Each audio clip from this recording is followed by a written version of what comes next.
যুক্তরাষ্ট্র ও ইরানের মধ্যকার ঐতিহাসিক আলোচনা কি ভেস্তে যেতে বসেছে? মার্কিন ভাইস প্রেসিডেন্ট জেডি ভ্যান্স যখন তেহরানের সঙ্গে একটি স্থায়ী যুদ্ধবিরতি নিয়ে আলোচনা করছেন, ঠিক তখনই মার্কিন প্রেসিডেন্ট ডোনাল্ড ট্রাম্পের একটি মন্তব্য নতুন করে বিতর্কের জন্ম দিয়েছে। প্রশ্ন উঠেছে, ট্রাম্প কি আসলে ভ্যান্সকে ব্যর্থ করে দিতে চান? নিউ ইয়র্ক টাইমসের প্রতিবেদন বলছে, ইরানের সঙ্গে যুদ্ধবিরতি ও নতুন পরমাণু চুক্তি নিয়ে যখন যুক্তরাষ্ট্রের আলোচনা এগোচ্ছে, তখন সবচেয়ে কঠিন অবস্থানে আছেন মার্কিন ভাইস প্রেসিডেন্ট জেডি ভ্যান্স। কারণ একদিকে তাকে ইরানের সঙ্গে সমঝোতার পথ খুঁজতে হচ্ছে, অন্যদিকে সামলাতে হচ্ছে ডোনাল্ড ট্রাম্পকে। কারণ এই আলোচনার সবচেয়ে বড় বাধা আসছে ট্রাম্প থেকে। মাঝপথে বারবার বিঘ্ন ঘটাচ্ছেন তিনি। সম্প্রতি সুইজারল্যান্ডে আলোচনার মাধ্যমে ইরান ও যুক্তরাষ্ট্রের মধ্যে একটি সম্ভাব্য সমঝোতার ভিত্তি তৈরি হয়েছে বলে দাবি করেন ভ্যান্স। কিন্তু সেই আশার মধ্যেই ট্রাম্প ইরানকে নতুন করে বোমা হামলার হুমকি দিয়ে বসেন।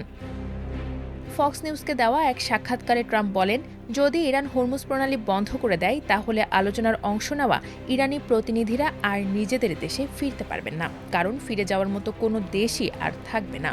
ভ্যান্সের তৈরি করা শান্তির ভিতকে এক ঝটকায় ঝুঁকিতে ফেলে দিয়েছে ট্রাম্পের এই খামখেয়ালি বক্তব্য।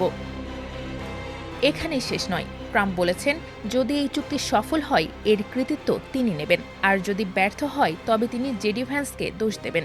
অর্থাৎ সাফল্যের আলো ট্রাম্পের, আর ব্যর্থতার পুরো দায় চাপানো হবে জেডি ভ্যান্সের ঘাড়ে। জেডি ভ্যান্স অবশ্য বলেছেন, প্রেসিডেন্ট এটি মজা করে বলেছেন। তবে ট্রাম্প কখনোই অন্যের উপর দোষ চাপাতে দ্বিধা করেন না। আর ভ্যান্স ভবিষ্যতের এই আলোচনাকে কিভাবে সামলান, তার ওপরই নির্ভর করছে মধ্যবর্তী নির্বাচনে রিপাবলিকানদের ফলাফল ও ট্রাম্পের উত্তরসূরি হিসেবে তার নিজের ভবিষ্যৎ। কার্নেগি এন্ডাওমেন্ট ফর ইন্টারন্যাশনাল পিসের সিনিয়র ফেলো করিম সাজ্জাদপুর বলেন, ভ্যান্স ঝুঁকিপূর্ণ অবস্থানে আছেন। একটি অপ্রিয় যুদ্ধ শেষ করতে পারলে তিনি হয়তো বাহবা পেতে পারেন। আবার এমনও হতে পারে, শেষ পর্যন্ত তাকে মার্কিনদের জন্য এক অপমানজনক পরিস্থিতি ও যুক্তরাষ্ট্রের এক চরম শত্রুকে শত শত কোটি ডলার দিয়ে দেওয়ার চুক্তির মূল কারিগর হিসেবে দেখা হবে।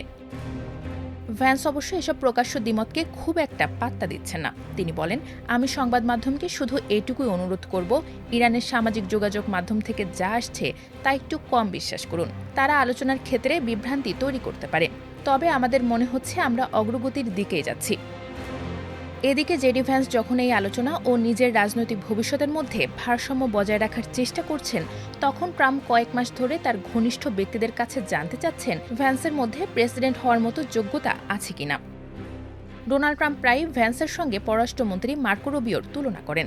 এই সপ্তাহে তিনি এই দুজনকে পরখ করে দেখার আরেকটি সুযোগ পাবেন। ইরান চুক্তি নিয়ে মিত্রদের সঙ্গে আলোচনা করতে শিগগিরই পারস্য উপসাগরীয় অঞ্চলে যাচ্ছেন মার্কো রুবিও। ভ্যান্স অবশ্য আশাবাদী। তিনি বলছেন, আলোচনা অগ্রগতির দিকেই যাচ্ছে।